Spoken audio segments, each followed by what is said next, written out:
Para muchos es el dirigente más agresivo del chavismo. ¿Por qué no despliegan aquí sus flotas, sus aeronaves? Defiende al régimen con uñas y dientes. La patria grande le dice no a las bases militares de Estados Unidos. Combina instrucción militar con una tradición intelectual. Les dijo a las empresas, si en 48 horas ustedes no reanudan los vuelos, entonces no los reanuden nunca más. Estados Unidos lo acusa de ser una pieza central de un narcoestado.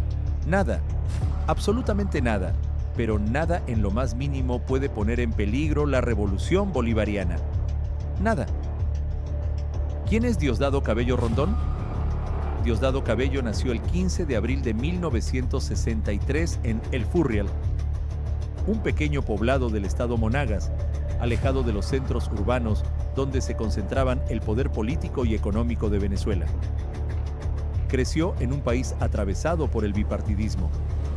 De un lado, Acción Democrática, del otro, el COPEI. Estos dos partidos sostuvieron durante décadas una democracia formal, pero hacia fines de los años 80 ya evidenciaban un profundo desgaste. Escándalos de corrupción, crisis económica y una fuerte desconexión con amplios sectores populares. En la casa de los Cabello, la política era parte de la vida cotidiana. Su madre, Felicia Rondón, era ama de casa. Su padre, Adrián Cabello, estuvo vinculado al sindicalismo y militó en Acción Democrática.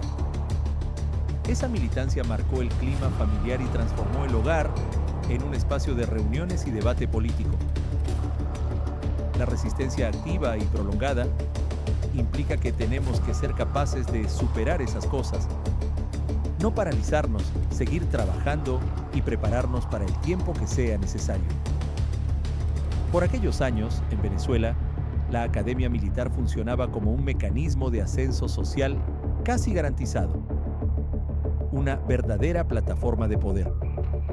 Por eso, al terminar el colegio secundario, Diosdado se volcó de lleno a la carrera castrense. Se graduó como militar en la década de los 80 e ingresó al ejército. Sin embargo, su objetivo no era convertirse en un simple soldado de las Fuerzas Armadas venezolanas. Su paso por el ámbito militar le dio algo que cambiaría su vida para siempre: la amistad y cercanía con un joven oficial que ya hacia fines de los años 80 tenía en mente un proyecto de ruptura con el orden político establecido. Hugo Chávez Frías. Chávez y Diosdado Cabello no fueron exactamente compañeros de la misma promoción en la Academia Militar, pero sí formaron parte de los mismos círculos de jóvenes oficiales que cuestionaban el sistema.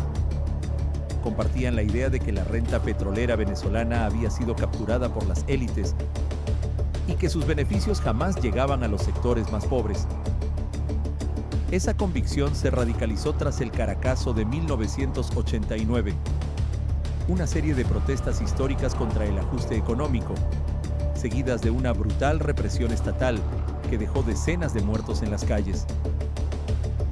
Fue en esos años cuando uno de estos grupos surgidos de la Academia Militar, encabezado por Chávez, comenzó a conspirar en secreto dentro de una célula clandestina del ejército, conocida como MBR 200. Desde allí se organizó el intento de insurrección de 1992. Nosotros aquí en Caracas no logramos controlar el poder. Ustedes lo hicieron muy bien allá, pero ya es momento de evitar más derramamiento de sangre. Es tiempo de reflexionar.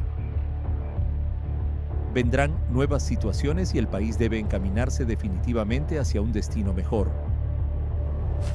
Tras el fallido intento de tomar el Palacio de Miraflores mediante un golpe de Estado, Chávez fue detenido y posteriormente indultado. Algunos años más tarde, hacia fines de la década, su movimiento optó por la vía electoral. Así, en 1998, Hugo Chávez ganó las elecciones y asumió la presidencia de Venezuela al año siguiente.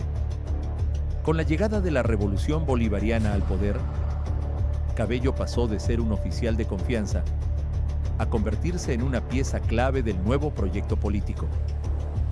Rápidamente ingresó al círculo íntimo del presidente y ocupó cargos de gran relevancia dentro del Estado.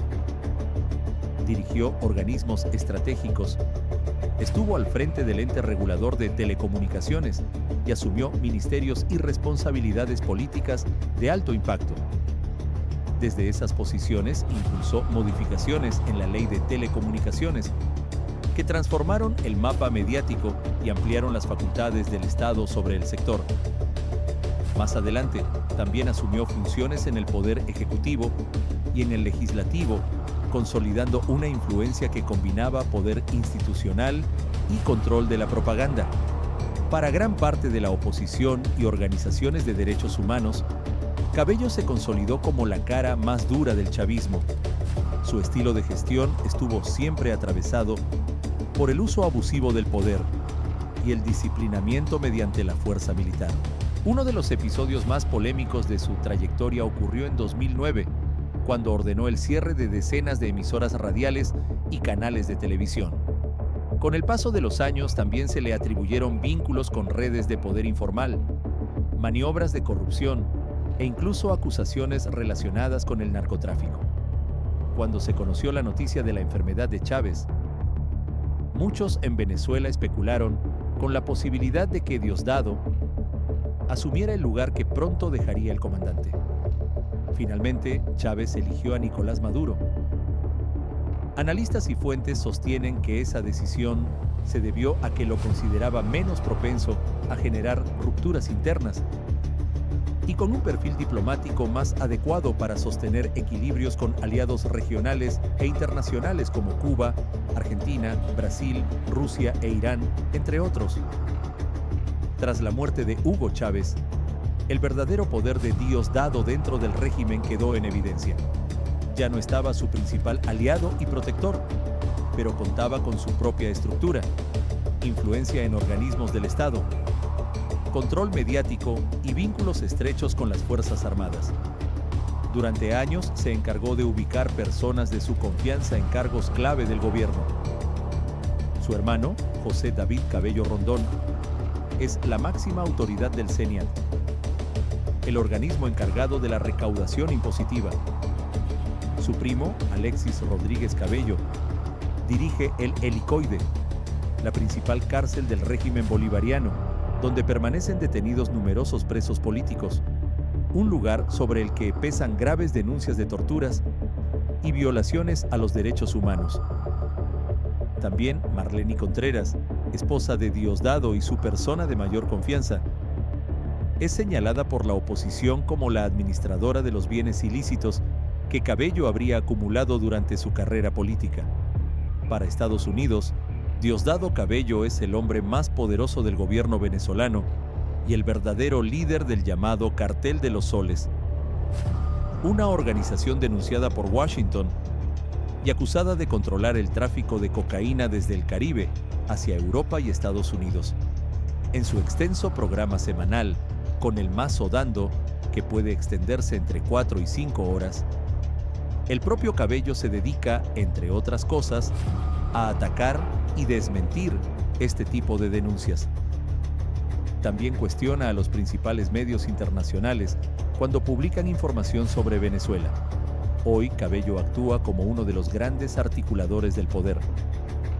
Media entre las distintas facciones del régimen y ejerce una fuerte influencia sobre la distribución de cargos, la designación de representantes y el control del discurso público. Nada, absolutamente nada puede poner en riesgo la revolución bolivariana. Si este contenido te ayudó a entender mejor quién es Diosdado Cabello y cómo funciona el poder en Venezuela, te invitamos a tomar acción. Suscríbete al canal para no perderte los próximos análisis, investigaciones y relatos que explican lo que muchos prefieren ocultar. Deja tu comentario. Tu opinión es clave para enriquecer el debate y seguir profundizando estos temas. Activa las notificaciones para estar siempre informado. Tu participación hace la diferencia. Gracias por vernos. Esto fue UC para Latinos. Hasta la próxima.